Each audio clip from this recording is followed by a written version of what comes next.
नमस्कार, स्वागत है आपका स्टार न्यूज प्लस पर। आपके साथ में प्रीता चौहान। आइए अब हम आपको दिखाते हैं आज की बड़ी खबरें। स्टार न्यूज प्लस पर बने रहिए आप मेरे साथ। ऐसी ही बड़ी खबरों को जानने के लिए चैनल को सब्सक्राइब करना ना भूलें। धन्यवाद।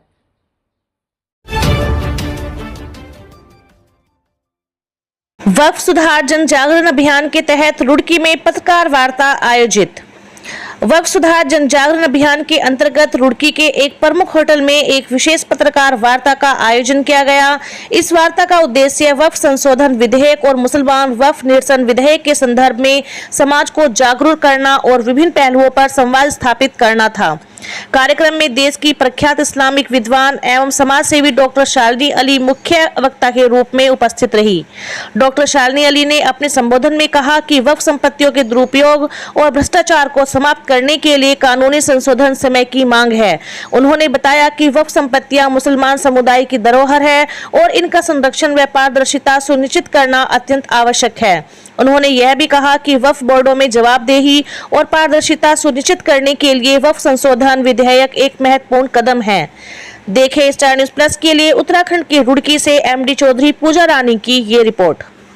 गलत इंफॉर्मेशन दे रहे हैं हमारे मुस्लिम भाई बहनों को, हमारे कौम में ये बात फैला रहे हैं कि सरकार आपकी जमीनें, कब्रिस्तान, दरगाहें छीनेगी, जबकि ऐसा कहीं पे कुछ नहीं हो रहा है। अवैध कब्जे हुए हैं, वो अवैध कब्जे हटाना जरूरी है।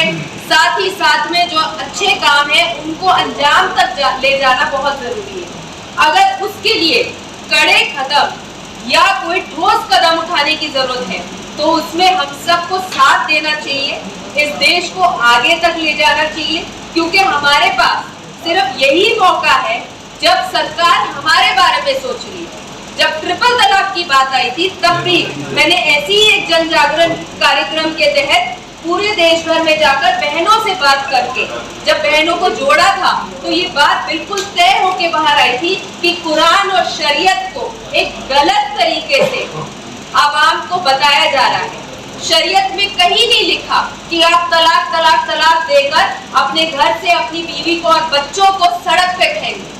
शरीयत ये नहीं कहता है कि आप एक ही बार में 3 बार तलाक कह देंगे, चाहे वीडियो हो, चाहे व्हाट्सएप हो, चाहे नमक कम हो, चाहे कुछ भी हो, और आप उनको छोड़ दीजिए। तब भी ऐसी मुहिम चली थी और सरकार ने हमारा साथ दिया था। ट्रिपल तलाक के खिलाफ एक कानून आया और आज हमारी बहनें बेटियां सुरक्षित हैं। आप सबका बहुत बहुत धन्यवाद। अगर आपके कोई भी सवाल है उनको साथ में जेपीसी की बैठक हुई जिसमें 38 बैठकें हुए, कुछ 150 घंटों के तरफ उसकी चर्चा हुई बैठकों के दौरान, और साथ ही साथ में दोनों संसदों में 13-13 घंटे पे बहस हुई। कानून के खिलाफ खड़े लोगों को बात कह रही हूँ, एक सच्ची बात कह रही हूँ, और मैं खुल के सामने आ रही हूँ और आपके सवालों के जवाब दे रही हूँ और तर्कों के साथ जा रही हूँ। जब मैं जेपीसी के सामने भी गई थी तो 36 मेंबरों के सामने मैंने अपने तर्क रखे थे, जहाँ मैंने 3.5 घंटे अपने हर एक बात को पुरजोर तरीके से जिम्मेदारी से बोला था। बिल्कुल उसी जिम्मेदारी से मैं आज चाहूंगी कि आप लोगों की मदद से ये बात आगे पहुंचे, क्योंकि आज तक मुस्लिम समुदाय में ये नहीं पता था कि वक्त से उनके लिए क्या अच्छा हो सकता है। उत्तराखंड सरकार ने वक्त में जो आप मुद्दे पर चर्चा कर रही है, उत्तराखंड सरकार ने कितने ऐसे गरीब मुस्लिम लोग हैं जिनसे वक्त के माध्यम से उनकी मदद की या उनके उत्थान के लिए कोई कार्य किया?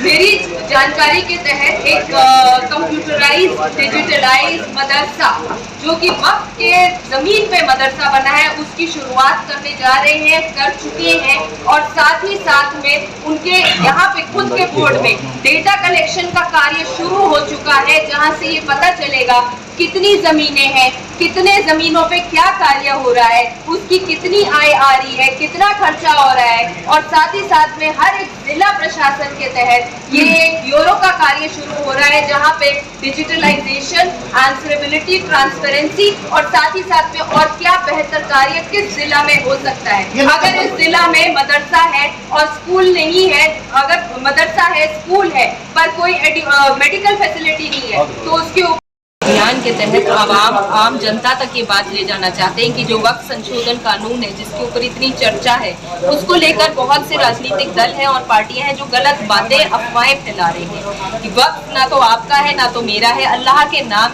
की एक प्रॉपर्टी है, अल्लाह के नाम की चैरिटी है, जिससे अच्छे और सही कार्य होने चाहिए थे जो कि नहीं हो रहे थे। ये वो राजनीतिक दल है जो कि लैंड माफिया के तहत लैंड माफिया बन के उन्होंने वक्फ की जमीनों के ऊपर कब्जा कर रखा है, मुसलमानों को उन्होंने वोट बैंक के तहत इस्तेमाल किया है और वो चाहते ही नहीं है कि मुसलमान अपने हक के लिए आगे बढ़े और लड़े और उन सारी चीजों के ऊपर उनके आगे वो बढ़ के इस देश को प्रगतिशील की तरफ लेकर जाए।